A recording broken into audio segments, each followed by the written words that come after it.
Thank you for standing by and welcome to Micron's first quarter 2026 financial call. At this time, all participants are in listen-only mode. After the speaker's presentation, there will be a question-and-answer session. To ask a question during the session, you'll need to press star 11 on your telephone. If your question has been answered and you'd like to remove yourself from the queue, simply press star 11 again. As a reminder, today's program is being recorded. And now I'd like to introduce your host for today's program, Satya Kumar, Investor Relations. Please go ahead, sir. Thank you, and welcome to Micron Technology's fiscal first quarter 2026 financial conference call. On the call with me today are Sanjay Mehrotra, our Chairman, President, and CEO, and Mark Murphy, our CFO. Today's call is being webcast from our investor relations site at investors.micron.com, including audio and slides.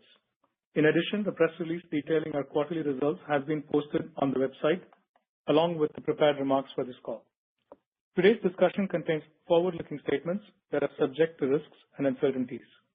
These forward-looking statements include statements regarding our future financial and operating performance, as well as trends and expectations in our business, contractual terms, market, industry, products, and regulatory and other matters.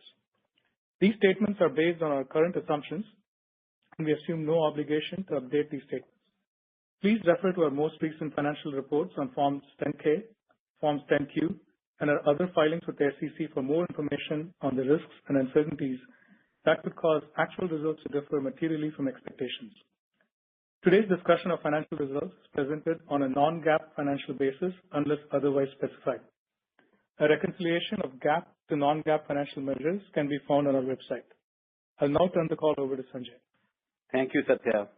Micron had an outstanding start to fiscal 2026, delivering fiscal Q1 revenue, gross margin, and EPS well above the high end of our guidance. This financial performance was driven by our strong execution across end markets and products in a tight supply environment. We achieved a number of records in fiscal Q1. Total company revenue, DRAM and NAND revenue, as well as HBM and data center revenue, and revenue in each of our business units also reached new records.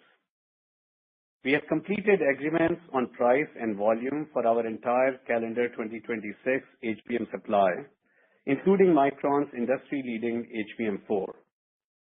We forecast an HBM TAM CAGR of approximately 40% through calendar 2028, from approximately $35 billion in 2025 to around $100 billion in 2028. This $100 billion HBM TAM milestone is now projected to arrive 2 years earlier than in our prior outlook. Remarkably, this 2028 HBM TAM projection is larger than the size of the entire DRAM market in calendar 2024. We are excited about our customized HBM4E customer engagements, which offer further differentiation opportunities to us, and we continue to make excellent progress on our HBM roadmap. Memory is now essential to AI's cognitive functions, fundamentally altering its role from a system component to a strategic asset that dictates product performance from data center to the edge.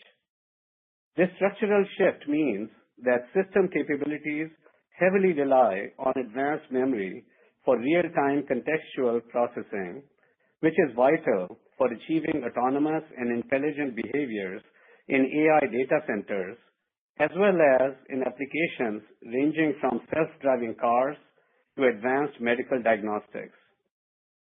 With our technology leadership, differentiated product portfolio, strong operational execution, and solid balance sheet, Micron is in the best competitive position in its history and is one of the semiconductor industry's biggest enablers of AI.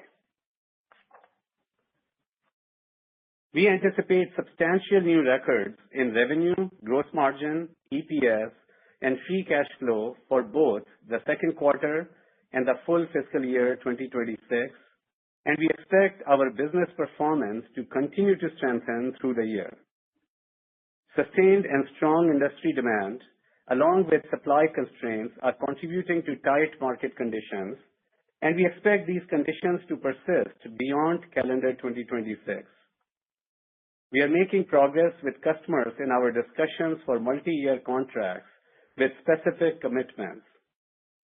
Simultaneously, we are focused on maximizing our production output from our current footprint, ramping our industry-leading technology nodes, and investing in new clean room space to add to our supply capability. Micron's technology leadership is foundational to our strong competitive position. Micron has led the industry for 4 consecutive technology nodes in DRAM and 3 nodes in NAND, with progressively faster yield ramps in every node. Our 1-gamma DRAM node is ramping well. 1-gamma will be the primary driver of our DRAM bit growth in calendar 2026 and will be the majority of our bit output in the second half of the calendar year. Looking beyond 1-gamma, development is underway for 1-delta and 1-epsilon nodes, which will feature innovations that we expect to extend our differentiation and technology leadership. In NAND, we are ramping our G9 node with robust yield ramps across both data center and client SSDs. Our QLC NAND mix, including G9 QLC, reached a record high during the quarter. Technology transitions to G9 will be the primary driver of our NAND bit growth in calendar 2026, and we expect it to become our largest NAND node later in fiscal 2026.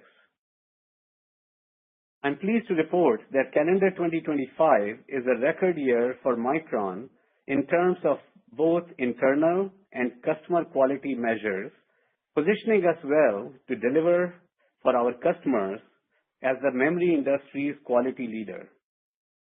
As our products are increasingly integrated into higher value applications, our leadership in quality is becoming a more important differentiator. Turning to our end markets.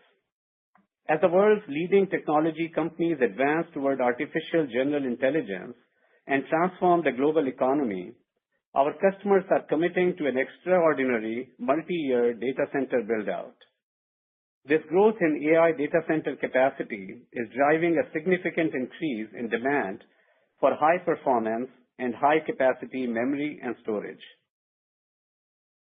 Server unit demand has strengthened significantly, and we now expect calendar 2025 server unit growth in the high teens percentage range, higher than our last earnings call outlook of 10%. We expect server demand strength to continue in 2026. Server memory and storage content and performance requirements continue to increase generation to generation. Micron has a differentiated portfolio of high-value data center solutions to address these requirements, including our HBM, high-capacity server memory solutions, and data center SSDs. Micron's HBM4, with industry-leading speed over 11 gigabits per second, is on track to ramp with high yields in the second calendar quarter of 2026, consistent with our customers' product ramp plans. Our HBM4 uses advanced CMOS and advanced metallization process technologies on the base logic die and DRAM core dies, which are designed and manufactured in-house. This, along with our unique HBM design, packaging, and test capability, enables Micron's industry-leading performance and low-power leadership. Micron pioneered the adoption of LP DRAM in the data center. Micron's low-power DRAM server modules consume one-third the power of DDR DRAM server modules. Building on this leadership, we have sampled our 192 gigabyte LP SOCAMM2 product, which enables a 50% increase in capacity per module and a rack-scale LP DRAM density of over 50 terabytes. Our data center NAND portfolio revenue exceeded $1 billion in fiscal Q1, and we are seeing strong momentum across our data center SSD portfolio, enabled by our leadership NAND technology. In the performance SSD category, Micron has introduced the world's first PCIe Gen 6 SSD, leveraging our G9 NAND. We are seeing rapidly increasing qualification commitments for this product, including at hyperscalers. In mainstream storage, our SSDs based on G9 NAND are already seeing robust demand in the first quarter of calendar 2026. In capacity storage, our QLC-based 122 and 245 terabytes G9 SSDs are entering qualification at multiple hyperscale customers. PC demand continues to be driven by Windows 10 end of life and AI PCs. We forecast PC unit sales to grow high single-digit percentage range in calendar 2025, above our prior expectations provided in our last earnings call of mid-single digits. As we look ahead into 2026, we expect these demand drivers to continue, while memory supply constraints may affect some PC unit shipments. Micron has completed multiple OEM qualifications of our 16 gigabit 1 gamma based DDR5 and our G9 based PCIe Gen 4 QLC SSDs. Turning to mobile, smartphone unit volumes in calendar 2025 are on track to grow in the low single-digit percentage range. AI is driving memory content growth. The shipment mix of flagship smartphones with 12 gigabytes of DRAM increased to 59% in calendar Q3, more than twice the level from a year ago. Micron is accelerating innovation across our mobile DRAM portfolio. In fiscal Q1, we began sampling our breakthrough 1 gamma 16 gigabit LPDDR6 product to leading OEM and ecosystem partners, marking a major milestone in next-generation memory technology.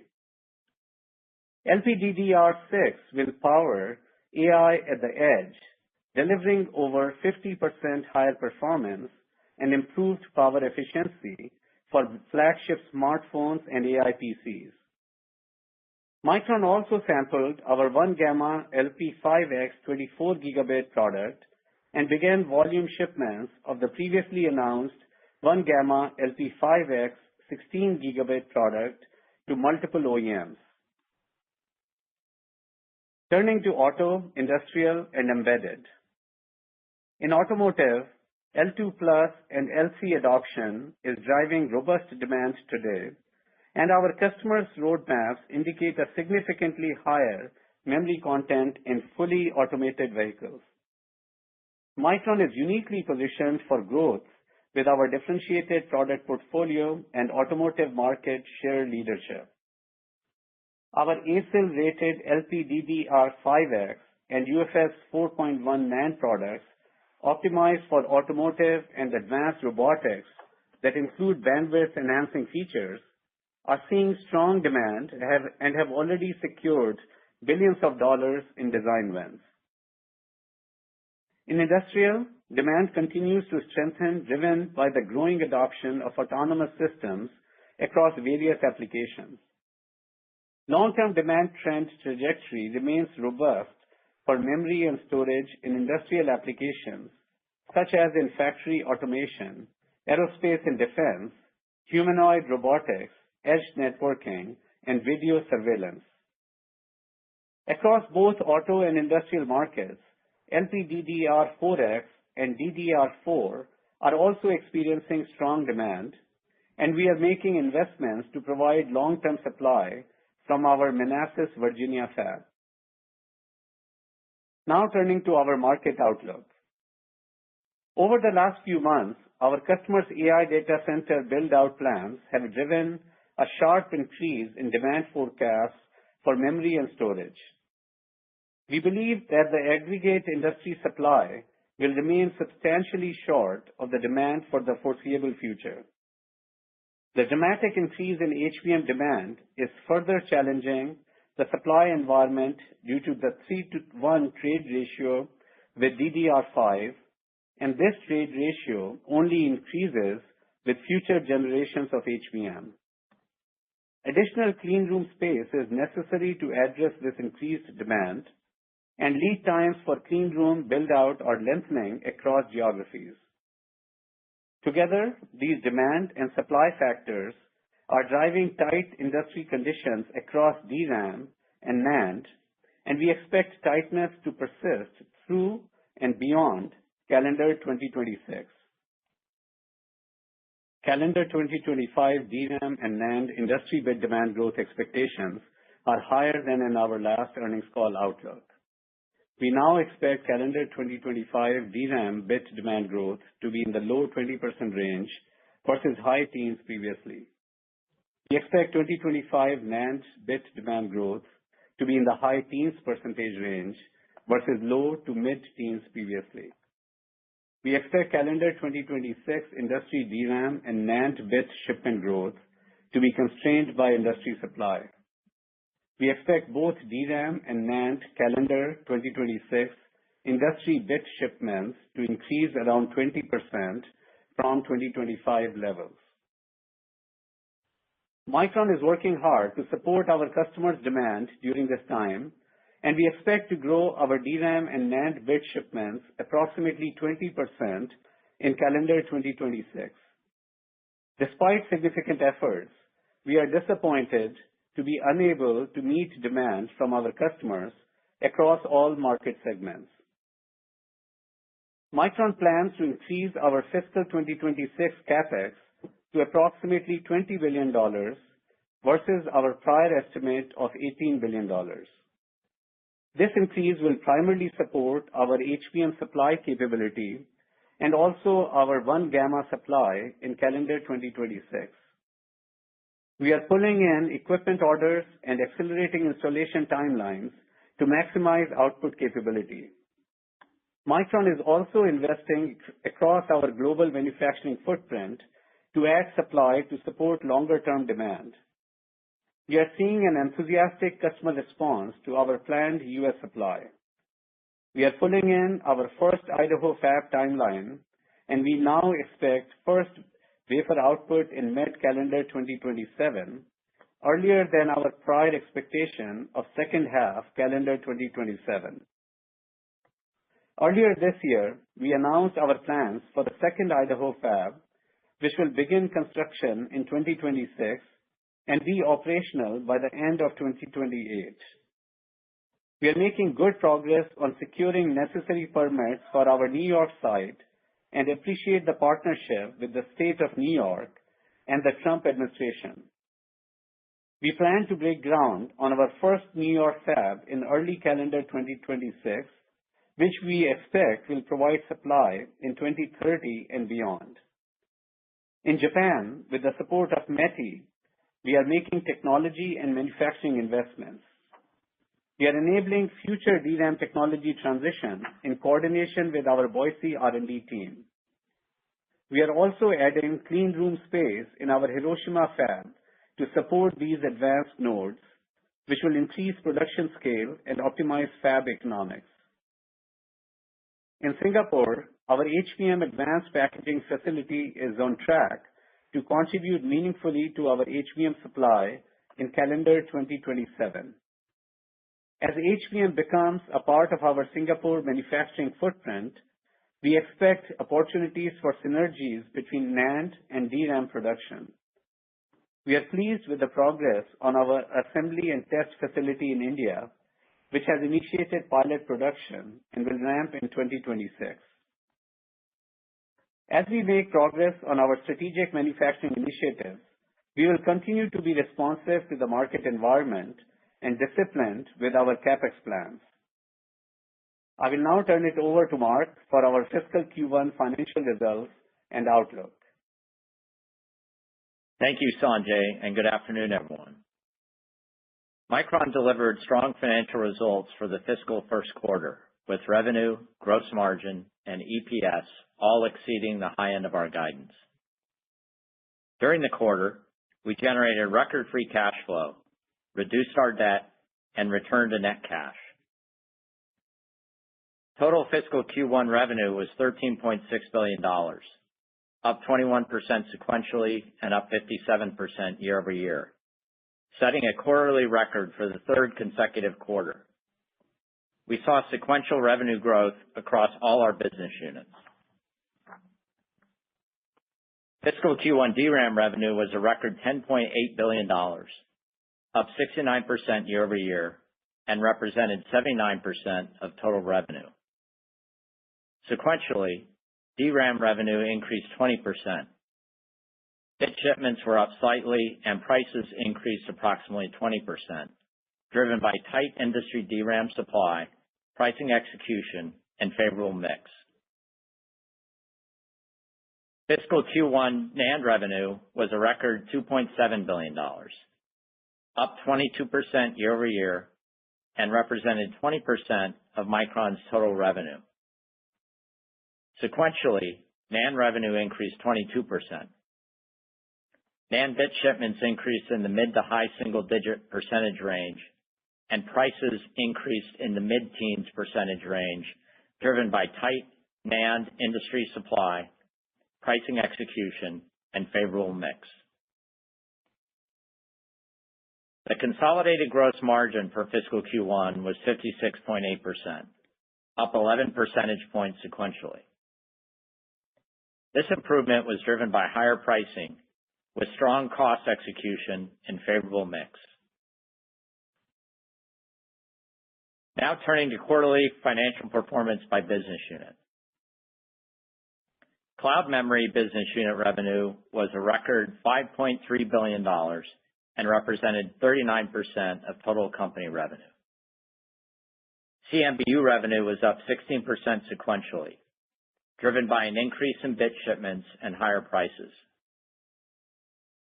CMBU gross margins were 66%, higher by 620 basis points sequentially, supported by cost execution and higher pricing.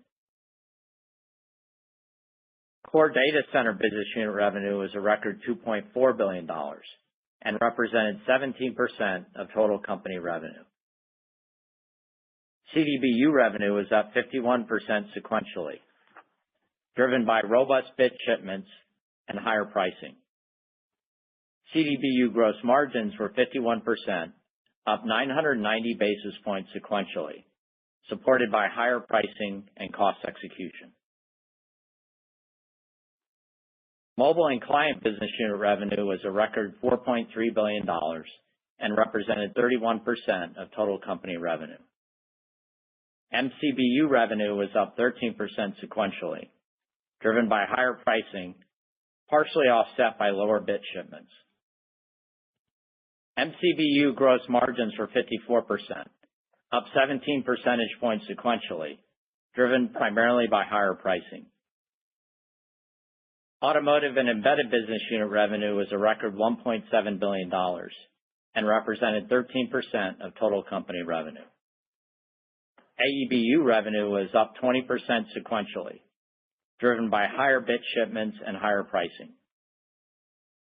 AEBU gross margins were 45%, up 14 percentage points sequentially, driven primarily by higher pricing.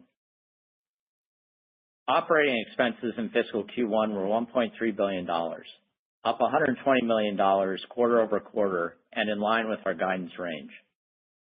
The sequential increase was driven by higher R&D expenses in support of technology and product development on our new DRAM and NAND technology nodes. We generated operating income of $6.4 billion in fiscal Q1, resulting in an operating margin of 47%, up 12 percentage points sequentially and 20 percentage points year over year. Fiscal Q1 taxes were $977 million on an effective tax rate of 15.1%. Non-GAAP diluted earnings per share in fiscal Q1 was $4.78, with 58% sequential growth and 167% versus the year-ago quarter. Turning to cash flow and capital expenditures. In fiscal Q1, operating cash flows were $8.4 billion, and capital expenditures were $4.5 billion, resulting in free cash flow of $3.9 billion. Fiscal Q1 free cash flow was a quarterly record, exceeding our prior record in fiscal Q4 2018 by over 20%. Ending inventory for fiscal Q1 was $8.2 billion, down $150 million sequentially, with days of inventory at 126. DRAM inventory days remain tight and below 120 days. On the balance sheet, we held $12 billion of cash and investments at quarter end and maintained $15.5 billion of liquidity when including our untapped credit facility. In fiscal Q1, we repurchased $300 million of shares as permitted by the terms of the CHIPS agreement. During the quarter, we also reduced debt by $2.7 billion, paying off a $1 billion balance of term loans and redeeming $1.7 billion of senior notes. We closed the quarter with $11.8 billion of debt and a net cash balance over $250 million. Through the fiscal year, we expect to further strengthen our balance sheet as we generate additional free cash flow. Before turning to our outlook, I would like to share an update on how we are benefiting from AI use across Micron. Today, over 80% of our professional workforce actively uses GenAI, with total usage up tenfold since last year.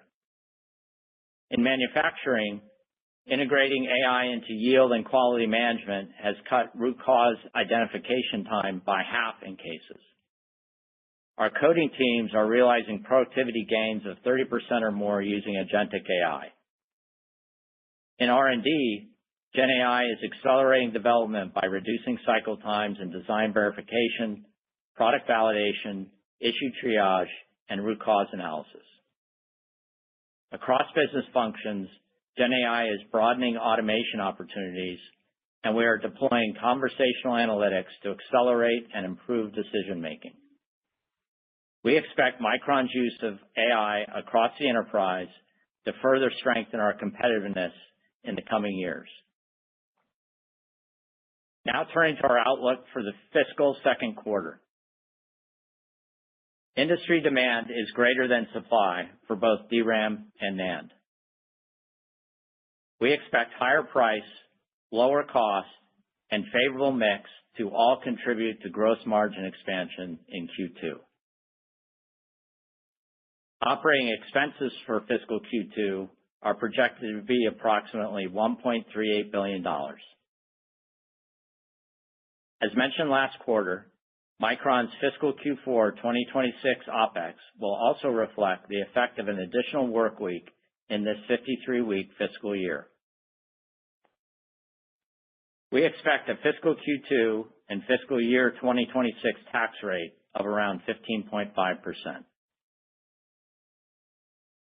Micron is investing in a disciplined manner across our global manufacturing footprint to better meet demand. To address tight supply-demand conditions extending beyond 2026, we now project our capital spending in fiscal 2026 to be approximately $20 billion, weighted to the second half of the fiscal year. We expect free cash flow to strengthen in fiscal Q2, and we expect to generate significantly higher free cash flow year over year in fiscal 2026. Any impacts that may occur due to potential new tariffs are not included in our guidance. With all these factors in mind, our non-GAAP guidance for fiscal Q2 is as follows. We expect revenue to be a record $18.7 billion, plus or minus $400 million. Gross margin to be in the range of 68%, plus or minus 100 basis points. And operating expenses to be approximately $1.38 billion, plus or minus $20 million. Based on a share count of approximately 1.15 billion shares, we expect EPS to be a record $8.42 per share, plus or minus 20 cents. I'll now turn it over to Sanjay to close. Thank you, Mark. AI-driven demand is here and it is accelerating, and Micron is capturing these opportunities with the best competitive position in its history. This success is built on the strength of our global team, and I want to thank our team members worldwide for their hard work and dedication. We are in the most exciting time in Micron's history, and the best is yet to come. We will now open for questions.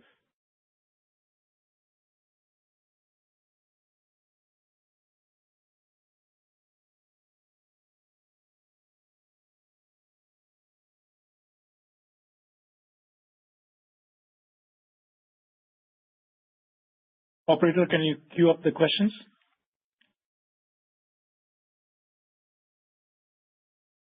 Yes, sir. And I show our first question comes from the line of Timothy Arcuri from UBS. Timothy Arcuri from UBS, your line is open. Thanks a lot. Sanjay, I wanted to ask you about customer LTAs. I know we're hearing about D5 that's being bundled with HBM and in some cases even NAND. So can you just talk about these LTAs? I know it sounds like these are, stretching out through 26 and in some cases even into 27. I've even heard of some stuff into, 28. So can you talk about the nature of these LTAs? And then I had a follow-up as well. Thanks. These are multi-year contracts that we are in discussions with several of our key customers. And these contracts, of course, involve DRAM as well as NAND. And, with respect to terms, of course, these contracts that we are under discussions for are very different from prior LTAs. They have specific commitments in them and much stronger contract structure.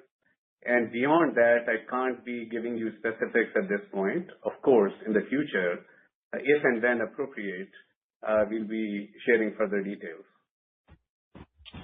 Thanks. And then, Mark, I wanted to ask you about CapEx. So you took it up to $20 billion net, but it still seems, you're not guiding all fiscal 26 revenue, so we don't really know what the capital intensity number is, but it seems like it's like 25 to 30%, which is a little below your 35%, metric that you usually think of. So is that because you're constrained because of fab space? And can you just talk about, does that sort of like roll into fiscal 27 where we would see, CapEx up more near that 35% range? Thanks.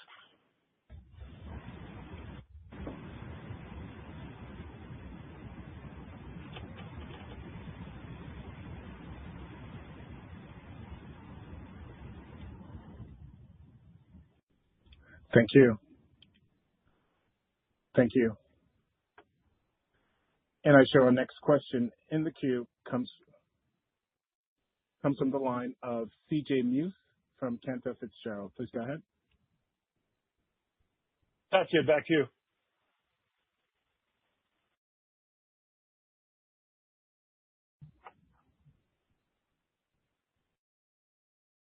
C.J. Muse, your line is open. Yeah. They didn't answer the prior question.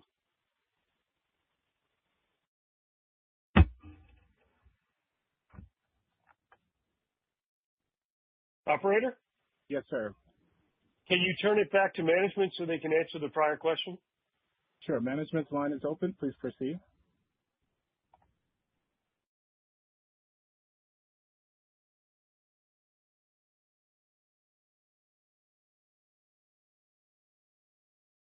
I believe the speaker's lines are muted at this time.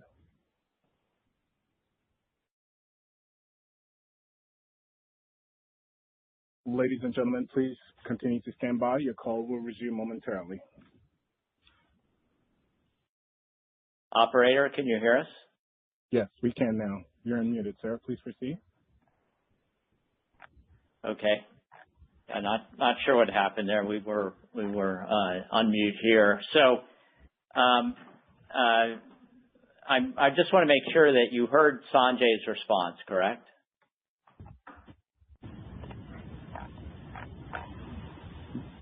We did not. You did not hear Sanjay's response. Okay. Thanks, Tim. So Sanjay. We heard, no, I heard Sanjay's response to the first question, but I didn't hear your response, Mark, to my question on CapEx and on capital intensity. Okay, Tim. Thank you. So you're right, Tim. We're not providing a full year revenue guide. We did indicate that our CapEx was going up in calendar or in fiscal 26. And and a substantial part of that CapEx is support DRAM and specifically HBM and the 1 gamma ramp. I would say that from 25 to 26, the plan is roughly to double the brick and mortar construction CapEx. And at this time, we would expect 27 CapEx to be up. And, but I want to emphasize that Micron's going to remain disciplined on CapEx growth to support, bit demand and or bit supply, and that supply will be in line with demand. As your question of capital intensity, our capital intensity of course is dropping as the market conditions remain very constructive, and of course we are working to be very efficient with our capital spend. Okay, Mark, thank you. Thank you. And I share our next question comes from the line of CJ Muse from Cantor Fitzgerald. Please go ahead. Yeah, good afternoon. Thank you for taking the question. I guess, Mark, to follow up on the prior question around CapEx, and the relative growth seems very conservative in the backdrop that we're in, and it feels like that you're just sitting here without clean room space, and it also doesn't sound like you're meaningfully pulling in clean room. So can you talk about the philosophy there? And I guess what I'm taking away from your commentary is that you're being very conservative and judicious with adding capacity here. Well, I would say that we've been indicating issues with supply for several quarters, that we were working inventories down, that node transitions were going to be the principal source of supply growth in fiscal 26, and that's exactly what's happening. And we know that clean room space takes time, and the HBM growth, which has only picked up with AI-driven demand, has further pressured supply. So there's no, near-term solution. As we said in the prepared remarks, the entire industry we expect to be short to demand, and we're no different in that case. But we are moving quickly to do our best to provide customer supply, and we have pulled in tools. We have accelerated construction in Idaho. We are doing everything we can within our existing footprint and near-term capacity expansions to deliver supply. And so we provided a bit growth number for 26, and that is supply constrained. And I'll just add that, of course, we are continuing to make the investments in technology transitions in our existing footprint. And as we highlighted, that 1 gamma node will be, majority driver of our supply growth in 26. And of course, you have seen us make investments not only in technology transitions, but also in greenfield capacity, but also enabling greater technology production capability in our existing clean rooms in Japan. And we are making the necessary investments there as well. So, of course, we remain disciplined, but we are very much focused and trying to work hard toward increasing our supply there. And pleased with our plans for Idaho 1, Idaho 2, and of course, New York as well. And of course, in the short term, very much focused on maximizing production efficiencies, maximizing our production output from the existing footprint as well. But yes, demand fundamentals are pretty strong, driven by AI from data center to edge with the build-out of our customers, and supply is significantly short. And I would say that in the medium term, we are only able to meet about 50% to two-thirds of our demand from several key customers. So we remain extremely focused on trying to increase the supply here and making the necessary investments. Very helpful. And then I guess as a follow-up for gross margins, obviously the guide is quite stellar, but curious as you go through calendar 26, how should we think about cost down across both DRAM and NAND? And as you transition from 3E to 4, is there anything that we should keep in mind or we should think about and contemplate in our models where there might be higher costs temporarily giving yields or whatnot? Thanks so much. Yeah, so our CJR cost execution has been very good across both DRAM and NAND. Of course, we're getting some volume leverage, but spend control has been very good. Yields have been good. We do have some startup costs coming in for the new fabs, new construction across the network that starts to come in second half of 26 and into 27. But at these size of the business at these levels, it's a relatively small impact on margin. We're not going to provide cost guidance for the rest of the year as it depends on many factors, including mix. But to our earlier question, I can say that we've talked about ramping 1 gamma DRAM and G9 NAND at length for supply in 26. And those ramps are proceeding well and will be a tailwind to our cost as these nodes ramp. And regarding your question on HBM3E and HBM4, as we have said, we'll be beginning to ramp production of HBM4 in CQ2 timeframe in line with our customer demands. And of course, our HBM4 is progressing extremely well, very pleased with our product, industry-leading product with the highest performance of over 11 gigabits per second. And so, that's the highest performance, and we're very pleased with its overall yield ramp, and we expect our HBM4 to be having a faster yield ramp than our HBM3E. And of course, our mix of HBM3E and HBM4 during 26 will be very much based on our overall customer demands, and we will have both of these products with strong profile in our 26 revenue. Thank you.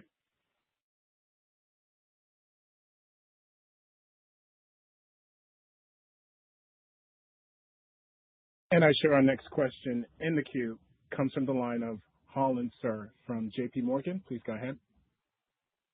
Hey, good afternoon, and great job on the quarterly execution. Just over the past 3 to 4 months, as we track the different ASIC AI XPU programs, there's been a significant upward revision on ASIC XPU volume shipments next year. You have Google TPU, AWS Trainium, and so on, right? And all of these XPUs are still going to be using HBM3E. Has the team seen this near-term positive dynamic in your order book for 3E? And given that you're fully contracted for calendar 26, what appears to be growing upside to next year's view, how is the Micron team going to try and manage this upside dynamic in 3E alongside a strong HBM4 demand profile? So as I mentioned, Harlan, earlier, that of course 2026 will have a mix of HBM3E and HBM4. And we have shared with you in the past that, we are engaged with multiple customers, with the entire ecosystem here of HBM customers, and very much engaged with them. And, they will all contribute to our strong year-over-year growth in revenue in 26. And of course, that will be made up of both HBM3E and HBM4. So as I said, we will continue to manage the mix of the two based on, customer requirements. I can tell you that, 2026 supply on HBM will be tight non-HBM DRAM will be tight as well. So we are continuing to see, as we have highlighted in our prepared remarks, tightening supply environment. And of course, we see strong year-over-year growth in 26 for our HBM.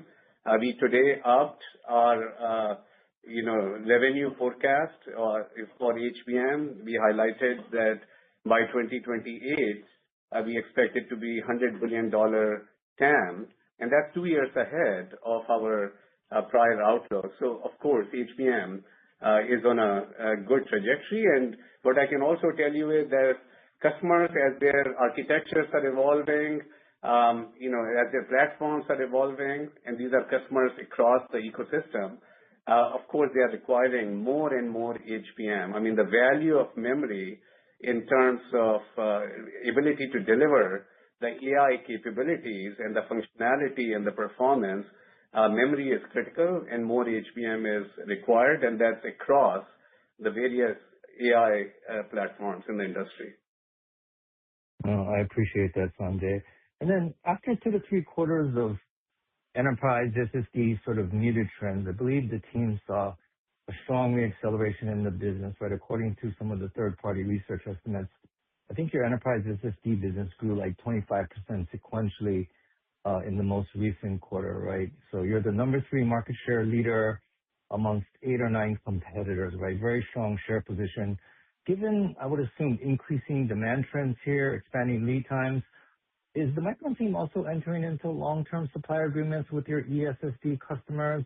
And then secondarily, I mean, SSD demand, is it more tied to expansion in inferencing workloads as customers aggressively move to monetization? In other words, is storage intensity higher on inferencing versus training workloads? So with respect to enterprise SSDs, really very proud of our engineering and business teams, and of course our sales teams in terms of our customer engagement and the strong momentum and the share gains that we have with our enterprise SSD. Of course, our enterprise SSDs are a big part, an important part, let me say, of our data center strengthening mix. Of course, DRAM is continuing to increase in mix toward data center, but data center SSDs are an important part of our overall revenue mix. And, we expect to continue to focus on share gains with our strong SSD roadmap, customer engagements, and great quality that we provide to the customers. And as I mentioned, that our multi-year contracts that we are in discussions with our several key customers, our SSDs, our data center SSDs are also part of that. And let me tell you that these multi-year contracts are not just about data center customers. They also are about multiple customers across our market segments here. And in terms of your questions on, is the SSD requirement growing with inferencing versus training, what I can tell you is that in the data center AI applications, I mean, as the generative AI moves to more and more video, of course, that drives greater demand for more SSDs as well. So, the rapid evolution of AI from training to inferencing and rapid evolution of AI models and applications, they're all driving greater growth of enterprise SSDs, yes, fueled by Gen AI. Thanks, Sanjay.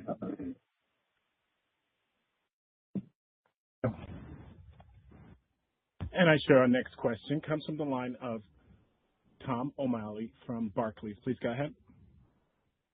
Hey, guys. Thanks for taking my question. Sanjay, you've been helpful in the past about kind of talking about Micron's ramp in HBM and then also the ramp of the total market. You gave some new color on HBM with the $35 billion moving at a 40% CAGR. But Micron specifically, I was curious if you could give us any color on percentage of the DRAM business today that's HBM from a dollars perspective. And then on share as you move into next year. Obviously, there's a large competitor that is looking to become more competitive at 3. We haven't heard anything on 4 yet. How do you feel about your competitive positioning into next year? And do you think that you're going to make any strategic decisions differently based on the public, certification of their memory in the next couple of months? Thank you very much. We feel very good about our competitive position. We feel very, very good about our product and our HBM4 product that we have highlighted as industry-leading performance over 11 gigabit per second, the best specifications in the industry with our performance. And of course, we feel very good about the power consumption in our products as well. In the past, we have shared with you that how our HBM3E is 30% lower power than any of the competitors in the industry, and we are maintaining that momentum of low power, which is in data center applications is very important.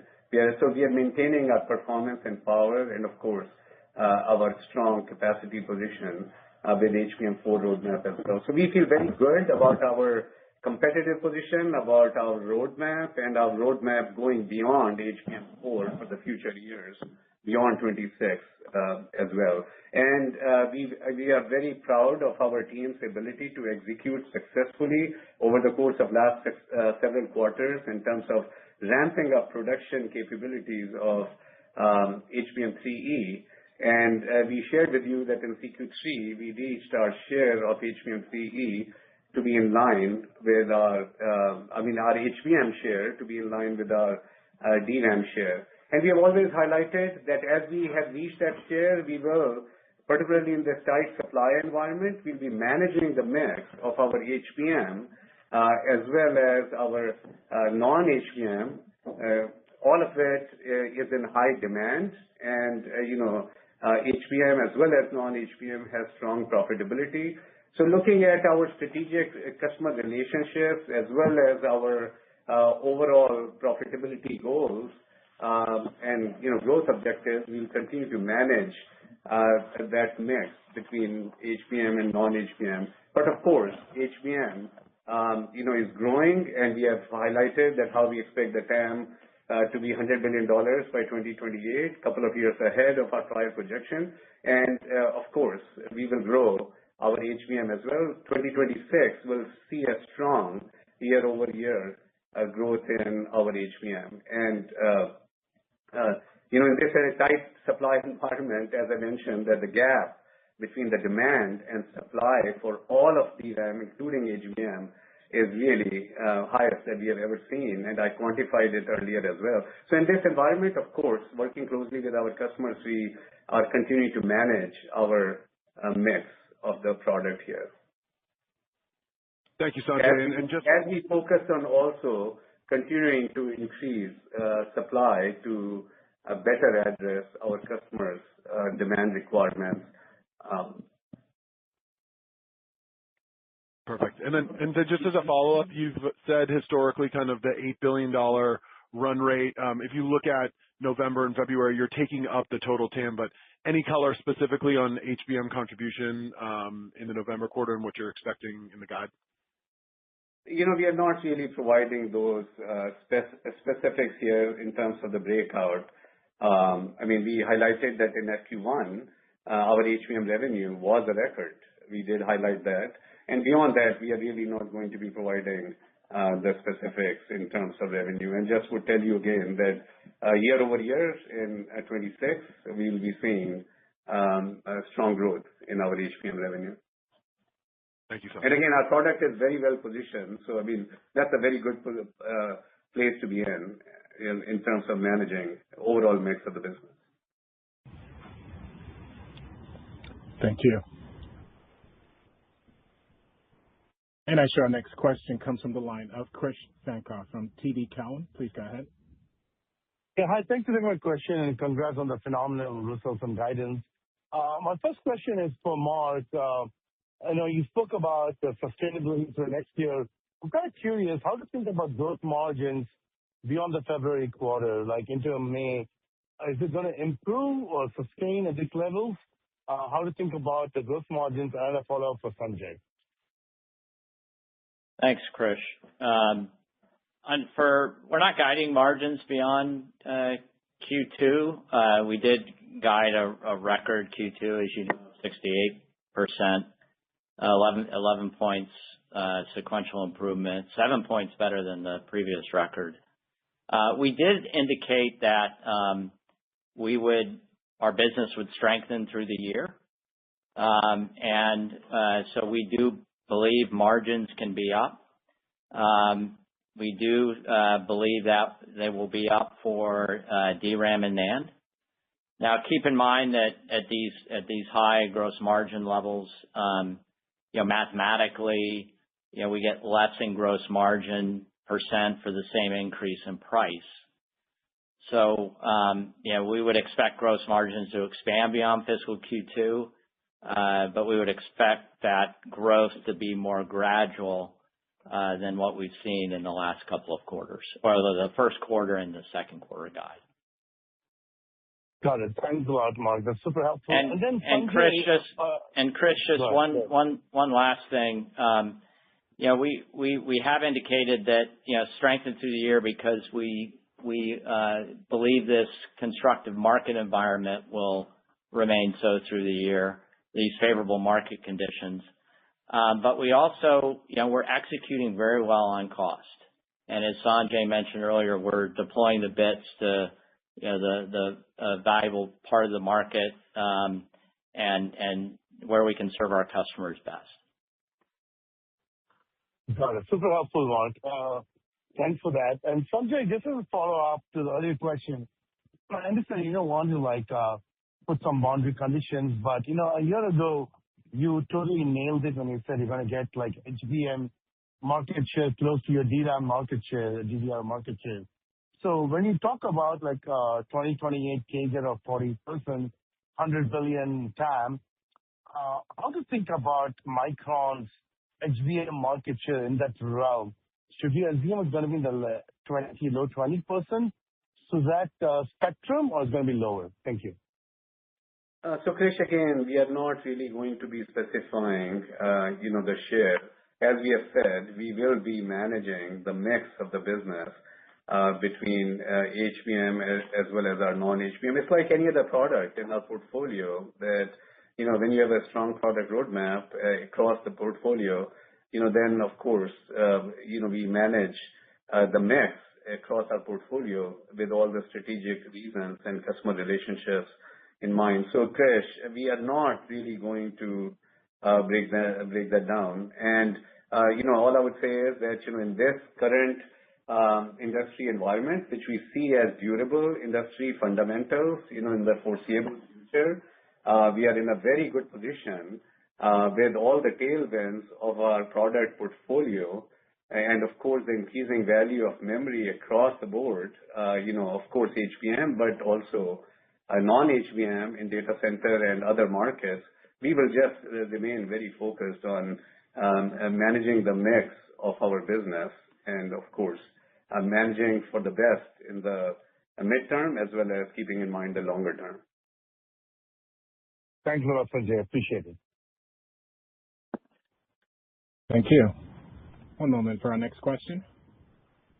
And our next question comes from the line of Chris Danely from Citi. Please go ahead. Hey, thanks, guys. So I just wanted to dig in on these long-term customer contracts you guys are negotiating. Can you give us any more sense of when you think you'll be able to sign these, and then maybe just talk about what the holdup is? Is it just the unprecedented length or size? And given that the AI companies are asking for so much of your capacity, are you able to get them to, more or less contribute to the building of a new fab? Thanks. So we will not really get into the specifics around our contract discussions with our customers. But again, I will highlight a couple of important factors that, customers are concerned about long-term access to adequate memory in the environment that we are heading into. And, that's leading to constructive dialogues with, several key customers and across our multiple markets, in terms of, their supply as well as other important specific commitments related to these longer-term agreements. So not getting into the specifics, but as I highlighted, our contract structures that we are discussing are not like anything before. They are far stronger contract structures with specific commitments. And of course, different from prior contracts is that those used to be like one-year contracts, and these are multi-year in nature as well. And as we look at addressing the customer discussions, of course, we have to look at our overall supply. And I have mentioned to you that in the midterm, medium term, we are only able to meet, half to two-thirds of the demand from our several key customers. So all of that, as we are managing our customer relationships and, keeping, our strategic objectives in mind, all of that has to be taken into account as we manage our contract discussions. But really not getting into the specifics here. That's still very helpful, Sanjay. Thanks. And for my follow-up, just a question on HBM and the pricing there. So given that the demand is so strong, I think you said you're sold out for 26. Are you guys locked into a set price, or can you let that price more or less float a little bit, given how strong demand is, like DDR5 does, for example? We are really pleased with our product position and our